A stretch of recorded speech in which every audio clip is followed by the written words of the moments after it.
This is Crosscut Reports. I'm Sarah Bernard.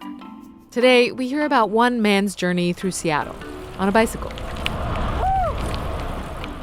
In late 2021, Seattle resident Danny Roberts decided to start riding his bike on every single street in the city. This year, he finished. And then freelance photographer and journalist Conor Courtney decided to document it. Along the way, Danny found hidden corners of Seattle, got hit by a car, and learned a whole lot more about the city he loves. In this episode, Conor and I chat about Danny's project and what it meant to him, the joy and challenges of riding bikes in this city, and why Conor was inspired to cover this project in the first place.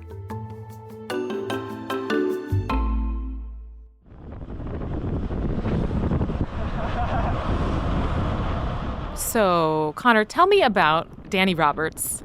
Who is he and how did you first meet him? I actually had heard of Danny ever since I was in high school. Oh. I had a group of friends in high school who had this childhood friend named Danny who'd moved away before high school. And I had essentially replaced him in this friend group when we got to high school. So I'd always kind of heard about Danny. And then when we got to college, he had moved away and he ended up moving back to the University of Washington. And I met him there. And we were friends, not particularly close, more of just we knew who each other were. But we started following each other on Strava, which is this kind of fitness social media app where you can log your own activities, whether that's biking, hiking, running, all these different things. And you can see other people's activities. So it's a fun way to kind of see what other people are getting up to. And, you can see someone do a cool route and say, oh, I want to do that too, and go ride the same thing or go hike the same thing. So I started following him on Strava. And then as we were getting into 2021, I was abroad traveling and I was seeing Danny post these rides that were really unusual. I don't know, most of the time on Strava, you see people doing Washington loops or, these loops where they can avoid, you can avoid as many street lights, as many stops as possible. So it's kind of the same, I guess, around Seattle. I see people generally doing the same half dozen to a dozen routes. Mm-hmm. But Danny was doing these crazy kind of crossing 75th all the way from I-5 all the way to Washington and then going back on 76th and doing these these really strange patterns. And I also started seeing associated with those posts, these little statistics included that was 25% of, Northeast Seattle complete, things like that. So I started digging around a little bit more, found out he was using this app called Wander that tracks where you've biked in the city.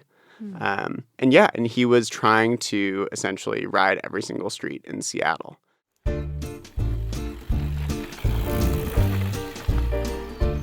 All right, so you're looking on Strava and you're like, why is he zigzagging like this? Yeah. And so through Strava, you were like, hey, what are you up to? Or was it just through friends, I guess? Yeah, kind of through friends. We have mutual friends. So I'd kind of asked them about it. And then I saw his final post where he was like, I'm done. That's it. And he had, completed 99.5% of whatever of Seattle streets. So I found out about that and then reached out to him. I'd had his number for, since college and reached out and said, hey, do you want to tell me more about this? It seems like it could be a really good story. So when you reached out to him, what was your first question? My first question is why? I don't know if that was yours, but why did he tell you he was doing this? When I ask him that, I'm not sure he has one distinct rationale for doing it. Mm-hmm. It seems like there are a lot of different things. I think one was, he described when he first started biking around Seattle, having this sense of deja vu of he had recognized all these places from when he was, 9, 10, 11 years old before he had moved away. And then biking back, he could kind of remember those places and recognize them again. Mm. And so it seemed like he really loved having that feeling of, stumbling across a soccer field that he had played a game on one time when he was a kid, or, biking by, Dick's Drive-In and remembering eating there when he lived in Seattle. So I think that was part of it. Mm-hmm. I also think Danny is an amateur like historian, geologist, like just like a lover of the environment. And so I think he really enjoyed both the mapping aspect and kind of riding around the city and kind of seeing how the topography changed and kind of the history in the city. Mm-hmm. And then I also think he loves a physical challenge. He hiked the PCT from Oregon to Washington and then hiked down the peninsula as well. And he was doing like 30 miles a day. Wow. He rode, in the middle of this project, he rode to and from San Diego where his parents live. Wow. In the middle of the project. Yeah, for fun, right? Yeah. So I think he really loves moving his body. And I think this was a great challenge that he could do right out of his back door. Mm-hmm. Yeah, I was going to ask kind of like why the bicycle instead of another form of transportation. So I guess the physical challenge aspect of it may be a good vehicle for the city. Yeah, I've asked him about this, and I don't think biking is his favorite form of exercise. Oh, really? I think it's hiking, yeah. Oh, which is kind of funny, right? Yeah. He biked 10,000 miles last year. Wow. And it's like not his favorite form of recreation. Wow. But I think he's told me, it's kind of the perfect vehicle for the city. Mm-hmm. It's really easy to get around, really easy to reach these kind of far-flung places that you might not necessarily reach on foot or might not appreciate if you're in a car.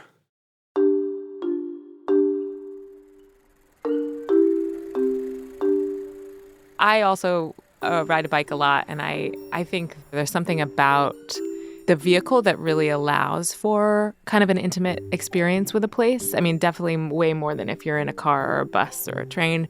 You're outside, obviously, and then just like moving at a pace where you really get to get a sense of place. Like, oh, I've lived here for all this time, and I didn't even know this was here. Because so many of us, we go on our path, we go to work, we go home, we go to the thing, we go to the other thing, but we don't necessarily explore it all. Yeah. I have a quote from Danny about that. He was talking about how much he biked last year, and he said, "I'm sure there's a bunch of people in Seattle who biked way more than me. They probably went around Lake Washington 50,000 times, which is more nuts, going to the same place all the time or going somewhere new all the time." There's something so simple about the project, very logistically complicated of like tracking how you bike around every single street, but it's also simple. You just have to go somewhere new every time. And I think there's a lot of beauty in that. Speaking of biking 10,000 miles, even though it's not your favorite thing, you report that the fact that he chose to do this thing, which is this incredible physical challenge, but also a kind of logistically complex task in some ways, this very completist goal, did not surprise his friends and family like at all. They're like, oh yeah, Danny, of course.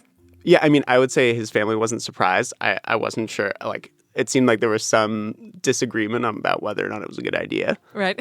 So his partner, Aisling, told me that, she thought it was a little nuts to start with. Mm-hmm. But kind of as he got into it, she realized how cool of a project it was. And I think Aisling was a good, barometer of how everyone else felt about it. She was initially kind of skeptical and kind of came around by the end. And by the end, Aisling had biked, about a third of Seattle's streets just by, going on rides with Danny every once in a while. And Wow. She had said that she now bikes in a totally different way, that she now will take, maybe the longer, more circuitous route to or from home and test out these new streets because it's so fun to explore these new areas in Seattle. But yeah, Danny did also tell me about they had one friend who every time they saw Danny was like, "I still don't get it. I don't get why you're doing this. It seems ridiculous." Yeah. Yeah, I could imagine. And Danny's like, well, that's okay. You can have your opinion. Yeah. For myself, when I think about, riding my bicycle in Seattle, there are some roads that are bicycle boulevards. There are some roads that have bike lanes. So in that way, there are roads that are really nice and friendly for bicycles, and then there are roads that are not. And those roads I don't ride on. And so that's an aspect of this project that I think, is extra sort of challenging in that way, because it's like if he's going to ride on every single street in Seattle, that means that he's going to ride on some that are like interlocking, kind of beautiful, winding, little bicycle symbol on the road. People expect a bike to be there. And then, I guess he's riding also on all the other roads that are kind of more designed for cars. Rainier Avenue, it's not safe. We know it's not safe. For example, I think of Rainier Avenue, which I live in South Seattle, like off of Rainier, and I do not ever ride my bike, except for if I have to be on Rainier for some reason, then I ride on the sidewalk. Rainier has no peers when it comes to crashes in the city of Seattle and generally in the Northwest. There are more crashes per mile by a large margin. So, I was just wondering if that level of risk was something that he was taking into account the whole time. Like, did he ever ride on a sidewalk in those circumstances? I don't know specifically. He definitely did things strategically. It's like he rode down Lake City, for example. He didn't do that at 5 p.m., right? He did it at like 10 p.m. at night. I see. When it's a lot less busy. So he could like tick that off. He said he also like got on I-99 a couple of times, like by accident, essentially was like riding around in Soto and would like be riding on a street, and then it would like, you'd be on 99 all of a sudden. And he was like, I guess I keep going till the next exit rather than like turn around and go back. And so that was kind of a funny story. Apparently, he's riding on 99 and a cop pulled off behind him and was like, hey, what are you doing? And he was like, oh, I'm like, riding on all these streets. And I like kind of accidentally got on, yada, yada. And the cop gave him like an escort to the next exit to make sure he didn't get hit. Wow. But yeah, so I think he did recognize the risk. Mm-hmm. I also think a lot of us cyclists, it's this feeling of inevitability of it's not if you're going to get hit, it's when. So far this year, 14 people have died in crashes in Seattle. 21% of those deaths were people on bikes. So he was riding through Wallingford, which he considers to be one of the most dangerous neighborhoods to ride, which is, I grew up in Wallingford, which was kind of interesting for me to hear about. But yeah, he was in an uncontrolled intersection. A teenager was driving the car, and essentially they went when Danny said he had the right of way, and then Danny couldn't stop in time, hit the car. He separated his shoulder and had some other injuries. I think where Danny got hit, it's a residential street, right? I think, like you said, there are places that people don't expect bikes, but regardless of the infrastructure in place, cars will always make mistakes, and people driving will always be distracted to some extent or not paying attention to some extent. And bicycles are at the other end of it, or pedestrians are at the other end of it. I think as evidenced by some of Crosscut's own reporting on the number of hit and runs and the number of drivers who don't stop when they hit a cyclist. I think at one point while we were talking, I said to Danny that I think he was lucky that it wasn't worse. And he was upset that I said that. He felt like it was insensitive. He said that, yeah, like, of course I'm glad I didn't die, but like, it was still really bad. And like, I shouldn't have gotten hit. He had no legal recourse because he's in a residential area. There are no cars. In the context of, because there weren't any other witnesses, so it was a driver versus cyclist thing, if he did report it. Yeah. Maybe this is a good PSA for all cyclists, but if you get hit by a car, you should, if you feel comfortable, call 911 and ask for an officer and a paramedic to be sent to the scene of the accident. Otherwise, a traffic violation won't be filed. And that is a really key piece for having some legal recourse. It sounds traumatizing and terrifying, and he did get pretty hurt. How do you think that changed Danny's experience of doing this project? It definitely didn't stop him, right? He kept riding. This was probably at the 2/3 mark of the project. And I think it was a bit of motivation too, of not letting this stop him from completing this goal. And I think for every moment like that of feeling really unsafe or in danger, that there are these moments of pure bliss when you're, finding a brand new street that it's a one way, so you don't have to worry about cars coming the other way, and you're just, cruising down, and it's beautiful pavement. It's in the summer, anything like that. I think in the end, the kind of joy of biking allowed him to continue to do the project, and all these wonderful moments that came along with the project motivated him to keep going. I also think he didn't want to quit. I think he felt like if he had stopped because this, car had hit him, the car wins. And I think it did change the way he rides. He rides, I'd say, more aggressively than, your average cyclist. I think he's assertive on the road. I think he takes up the whole lane when it's not a safe time to pass. And I think he rides really fast, too. He's riding at the speed of traffic, which I think, for him makes him feel more safe, and that these cars are they're more likely to treat him like another car rather than a cyclist. What do you think Danny learned from this experience? What does it mean to him, or what do you think he might take away? I think this project really increased his love of Seattle, of the geography, of the geologic history, of just the way that the city provides all these amazing opportunities for us to get outside. Mm-hmm. I think that was really apparent. And I went on a ride with him through, downtown and then over to Magnolia, and I could tell he was really just kind of joyous to kind of share all these small streets that had these great views, or this really fun pathway through a park where, you could rip down it and kind of felt like, it was completely dark, only our bike lights.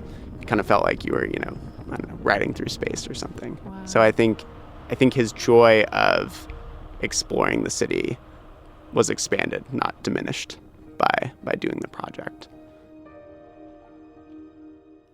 For you, Conor, I understand you also are a cyclist. In fact, you started to learn about this whole thing through being on Strava. But yeah, I was wondering for you, what kind of drove you to choose to want to document what Danny had done? Like, what does it mean to you?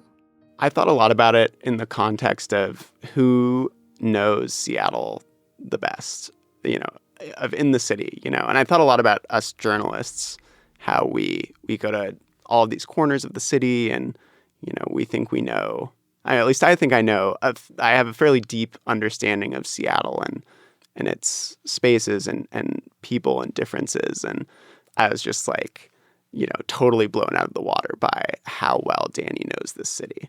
And for me, that's what I kept thinking about, of how cool is it that he's like literally seen every single corner of this city. And he has all these favorite spots kind of, in the back of his brain that he can, fall back on when he's going on a ride for fun. I also thought about how attainable of a project it is. I think it's really hard, right? It took him 13 months of doing these really long rides. But I think, especially as a cyclist and as just a general adventurer, people talk about these huge grand adventures that they take, like hiking the PCT or riding your bike across America, things like that. But this project, he did in his off time from grad school, and he could kind of chip away at it. And it was kind of all in his backyard, all in the city. So I thought that was really lovely. I've been thinking a lot about how us folks who like going outside can reduce our reliance on fossil fuels. And, he did this epic adventure without ever needing a car, which I thought was so cool and so inspiring. So yeah, so I think, that's why I'm interested in the story. And, I'm definitely a little inspired to go out and find new roads and new places to ride in the city. So do you think that you would ever do something like what Danny did? No. Why not? I think I appreciate the accomplishment, and I think I think I'll take away, I'll try exploring some new places, and especially on my commutes to places that I go to frequently, like when I'm on my way home or something like that, or I don't have much to do, like I think finding a new way home or riding new streets is really fun. I don't really want to devote hours of my life to riding down questionably enjoyable streets and routes and things like that. So I'm glad Danny did it and can provide this viewpoint for all of us who, can appreciate it but don't necessarily want to do it.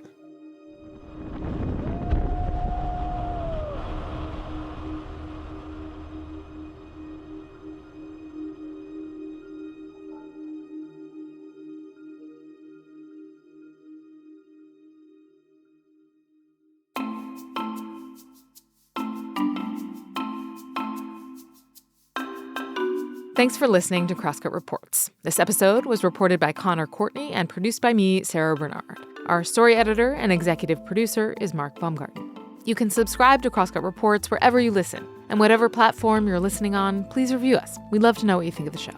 Also, if you'd like to support the work we do at Crosscut, whether it's our lineup of podcasts, the video docuseries we stream every week, or the in-depth reporting we deliver every day, go to crosscut.com/membership. In addition to supporting our journalism, members receive complete access to the on-demand programming of Seattle's PBS station, KCTS 9. For the latest political, environmental, and culture news from the Pacific Northwest, visit crosscut.com. That's also where you'll find a text version of the story we discussed today, along with a whole bunch of Conor's photos of Danny in action. Crosscut Reports is a product of Cascade Public Media. I'm Sarah Bernard. We'll be back soon with another episode.